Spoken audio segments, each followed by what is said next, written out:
You've heard it 1,000 times. Be the best version of yourself. Optimize your morning. Level up your skills. Grind, grow, evolve. It sounds like a promise, right? A path to freedom. But let's be honest. Most of the time, becoming the best version of yourself is just a polite way of saying become a more efficient tool for someone else's profit. We're told that if we just wake up at 4 a.m., drink some bulletproof coffee, and optimize every single second of our day, we'll finally achieve some mythical state of success. But here's the part they leave out.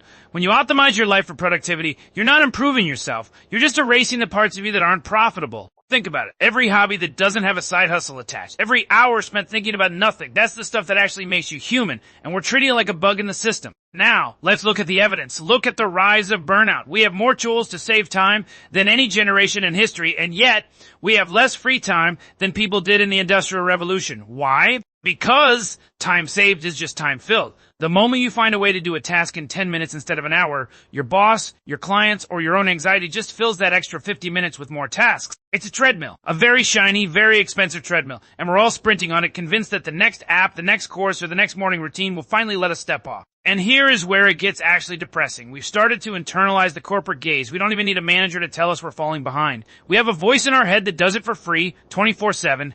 We've turned our very existence into a project to be managed. Your sleep is now a data point. Your steps are a metric. Even your friendships are being optimized for networking. It's a horror show, really. But wait, it gets worse. The industry of self-improvement doesn't actually want you to be improved, because if you were actually satisfied, you'd stop buying their books. They sell you the solution to a problem they convinced you that you have. You're not too slow. You're not too lazy. You're just a human being who needs to eat, sleep, and occasionally stare at a wall. LLL. Look, I'm not saying you should just give up and live in a cave. I like electricity and not dying of a cold. But there is a fundamental difference between growth and optimization. Growth is organic. It's messy. It involves failure, boredom, and long periods of doing absolutely nothing of value. Optimization is the attempt to remove all that mess. It's an attempt to turn a forest into a parking lot. When you optimize, you're not adding to your life. You're subtracting. You're cutting away the edges. And eventually, there's nothing left but a very efficient, very hollow shell of a person. So, what happens when the machine finally wins? When you are the perfect worker, the perfect partner, the perfect citizen,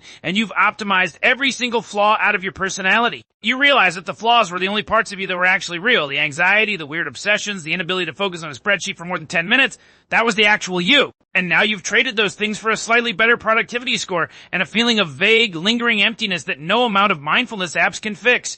Brilliant. Truly brilliant. Here is the pivot. The only way to actually win this game is to stop playing it, to consciously decide to be inefficient, to embrace the slow, the boring, and the completely useless. Read a book that has no practical application, walk in a direction with no destination, spend an entire afternoon doing something you're absolutely terrible at just because you enjoy it. Because the moment you reclaim your time from the altar of productivity, you reclaim your humanity. You stop being a resource to be managed and start being a person again. It's a terrifying thought, isn't it? That you might actually be enough without the 57 habits of highly effective people. That your value isn't tied to your output. But that's the only truth that actually matters. Everything else is just noise. Everything else is just a way to keep you from noticing that the treadmill is just going in a circle. So go ahead, be a disaster, be slow, be completely and utterly unproductive for a while. Your brain will probably thank you and the world will keep spinning regardless of whether you hit your KPIs or not. Just don't come crying to me when you realize that the most productive thing you ever did was finally decide to stop being productive. Now, if you'll excuse me, I'm gonna go do absolutely nothing for 3 hours.